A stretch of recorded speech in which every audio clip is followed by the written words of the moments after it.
मैं श्री कृष्ण युग युग में मैंने अवतार लिया है। उसमें कुछ कार्य किए हैं जो मनुष्य के शिक्षा के लिए जरूरी थे, पर जिसे करते हुए मेरा मानवीय आत्मा चूर चूर हो गया। परशुराम अवतार में मुझे अपने परिवार के विरुद्ध शस्त्र उठाना पड़ा। राम रूप में मुझे अपने प्राण प्रिय सीता को अग्नि परीक्षा के लिए भेजना पड़ा, और आज संकट रूपी उसी बादल को मैं द्वारका बुला रहा हूँ, जिसके बारिश में द्वारका का सर्वनाश हो जाएगा। लेकिन इस विपत्ति का आना जरूरी है, क्योंकि उसके आए बगैर इतिहास का पन्ना कैसे पलटेगा। जिस महाभारत की संरचना के लिए मैं अवतरित हुआ हूँ, वो पूरा कैसे होगा। ये सब जानकर मेरा हृदय द्वारका में दुखी हो रहा था, और उस समय जरासंध अपने पीड़ा कक्ष में खड़ा होकर द्वारका का मृत्यु बाण पढ़ रहा था। रंग गुलाल भांग मिठाई, ये तो सामान की सूची है। महाराज, जो खरीदने ये इधर आया था, सुकेश उस पत्ते पे लिखे संदेश को पीड़ा कक्ष में पढ़ रहा था। सूची सुनते ही जरासंध के चेहरे पर एक चतुर मुस्कान उभर आई, और उसने कहा, यह कोई साधारण सामान की सूची नहीं है सुकेश, ये होली के सामान है। तो कृष्ण अपने पुराने हरकतों से बाज नहीं आया। होली मनाई जाएगी द्वारका में। सुकेश मुस्कुराते हुए बोला, हाँ महाराज, आसमान में जितना गुलाल उड़ेगा, नशा उतना ही चढ़ेगा द्वारका के नागरिकों को। सैनिक, आखिर ये कृष्ण की होली है। जरासंध अपने दांत पर बल देते हुए बोला, हाँ, होश में रहेंगे तो सिर्फ मगध के सैनिक, जो समंदर के रास्ते उस दिन द्वारका में घुसेंगे, और एकलव्य उस समंदर को भेदने की चाबी बनेगा। मेरा मन बेचैन हो रहा था। हीराक्षु कक्ष में बैठे अपने पति से ये कह रही थी। हिरण्यधानु ने गहरी सांस ली और कहा, और ये बात आप 3 बार कह चुकी हो महारानी। हीराकशु, मैंने आपसे कहा है, एकलव्य भारत के सबसे सुरक्षित स्थान पर है। अभी मेरे मित्र, मेरे महाराज जरासंध के पास, और उसका उपचार मगध से बेहतर और कहाँ हो सकता है। पति की बात सुनकर हीराकशु चुप हो गई, परंतु उसके मन में चल रहा तूफान शांत नहीं हुआ। आखिर वो अपने पति को कैसे समझाएं उस माँ की पीड़ा जिसके बच्चे ने अपना अंगूठा काट लिया था। खबर मिलते ही वो भाग कर वहां गई थी, पर वहां एकलव्य नहीं था। वो सिर्फ उसके सूखे खून से सनी मिट्टी को पकड़कर रो पाई थी। माँ का मन संतान के संकट को तुरंत समझ लेती है। जैसे मेरे ऊपर आए सभी विपदा की खबर यशोदा मैया को पता चल जाती थी।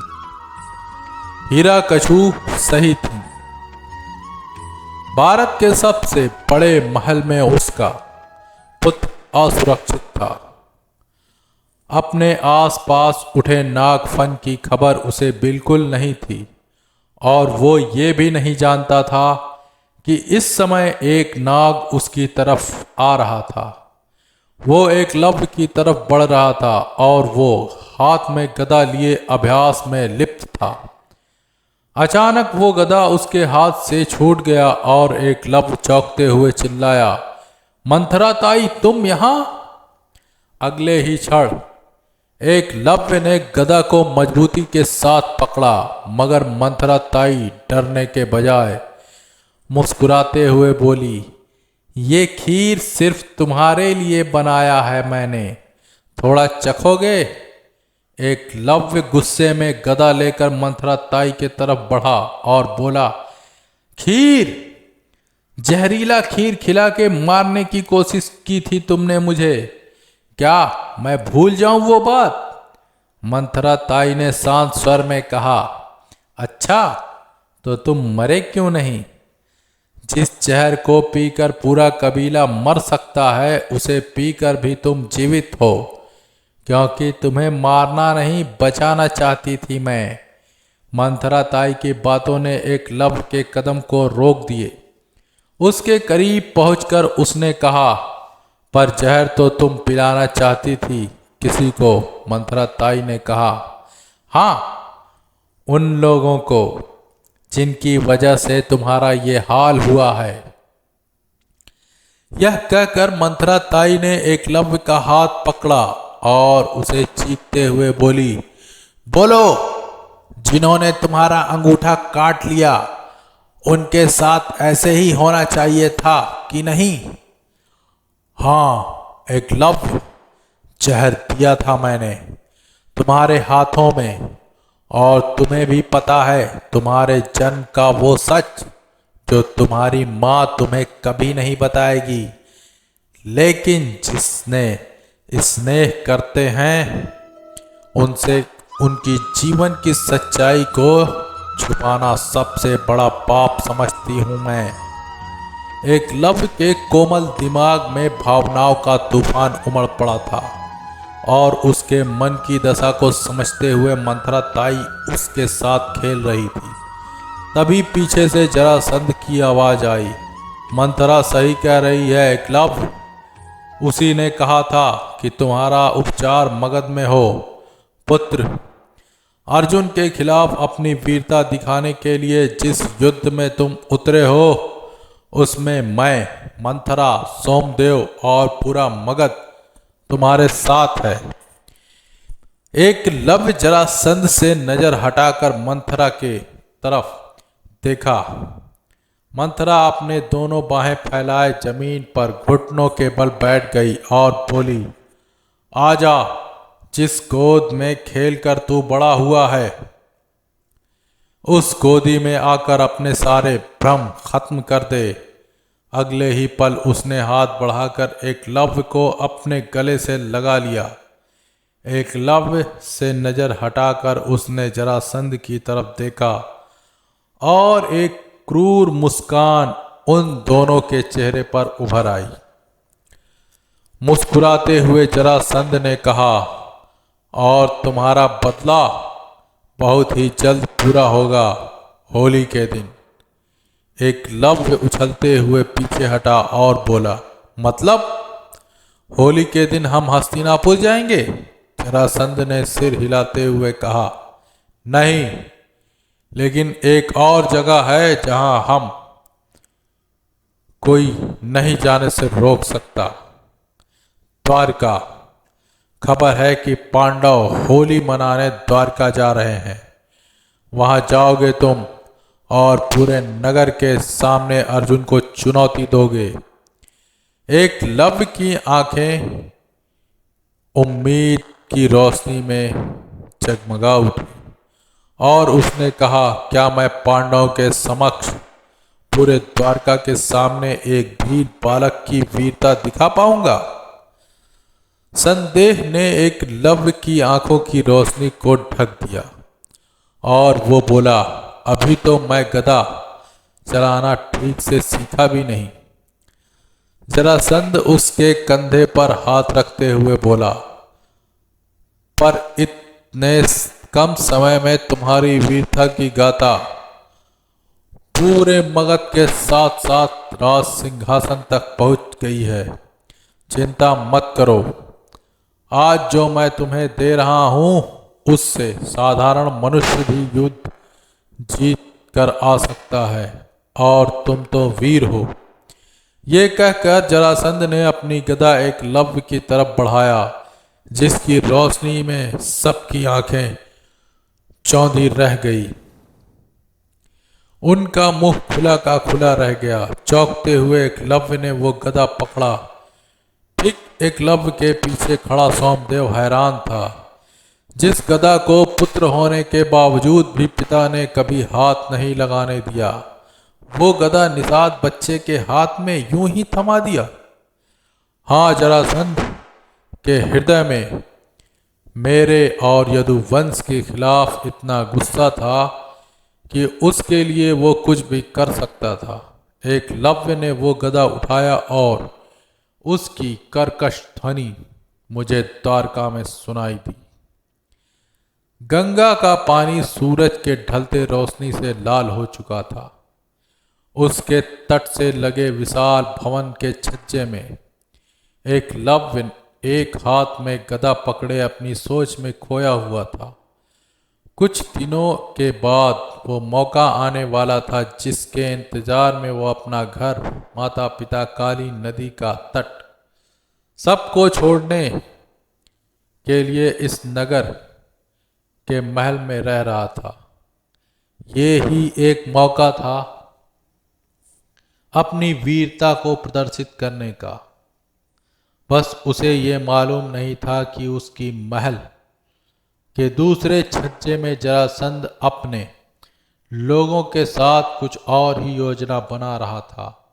सुकेश ने कहा, एकलव्य से समंदर का पानी 2 हिस्सों में बंट जाएगा, परंतु उस मार्ग से मगध के पूरे सैनिक को ले जाना असंभव है।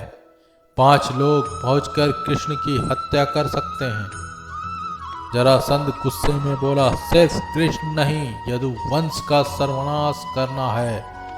द्वारका के हर मनुष्य का शव समुद्र में बहना चाहिए।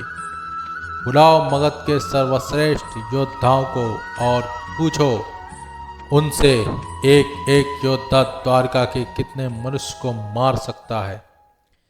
लेकिन तभी एक दबी हुई चतुर हंसी जरासंध के कानों में पड़ी। जरासंध ने पलटकर देखा, मंथरा ताई हंसते हुए आ रही थी। मंथरा मुस्कुराते हुए बोली, महाराज, 5 आदमी क्यों? पूरे कुल का विनाश करने के लिए कृष्ण जैसे मायावी बनना पड़ेगा, क्योंकि ये किसी साधारण योद्धा के वध की बात नहीं है। हाँ, पर भीलों के पास एक तरीका है जिससे कृष्ण का कुल तो क्या पूरा नगर खत्म हो सकता है। जहर। जरासंध ने पूछा, क्या जहर मंथरा, जो 5 बच्चों को खिला नहीं पाई और तुम यहां पूरे नगर के लोगों को खाने पीने का इंतजाम करना चाहती हो? कैसे पिएगा पूरा द्वारका एक साथ जहर? जरासंध के संदेह से मंथरा अपने हंसी को रोकते हुए बोली, महाराज, मैंने कब कहा खाने में जहर मिलाऊंगी? मैं एक काम 2 बार नहीं करती। इस बार जहर उस चीज में मिलेगी जो होली के दिन द्वारका के हवा में फैलेगा। जरासंध सोचते हुए कहा, रंग? मंथरा बोली, बिल्कुल सही महाराज, बस द्वारका पहुँच के उनके रंग के खजाने तक हमें पहुँचना है और ये जहर मिलाना है। ऐसे जहर मिलाऊंगी कि उसका एक कण किसी भी मनुष्य के शरीर से लगे तो वो जलकर राख हो जाए। यकीन कीजिए महाराज, वचन देती हूँ आपको, सुबह होली शुरू होगी और शाम तक द्वारका में सब मर जाएंगे। और अगर ऐसा नहीं हुआ तो मैं वापस नहीं आऊंगी। क्या होली के दिन यदुवंश का सर्वनाश हो जाएगा? और क्या कृष्ण इस जहर से खुद को और यदुवंश को बचा पाएंगे? जानने के लिए बने रहिए हमारे YouTube चैनल पर और देखते रहिए वीर गाथा एक लव्य की। हाँ दोस्तों, वीडियो कैसी लगी कमेंट कर ज़रूर बताइए और वीडियो पसंद आई हो तो लाइक ज़रूर कीजिए, साथ में चैनल को सब्सक्राइब कीजिए। मिलते हैं अगली वीडियो में, तब तक के लिए धन्यवाद। जय श्री कृष्ण।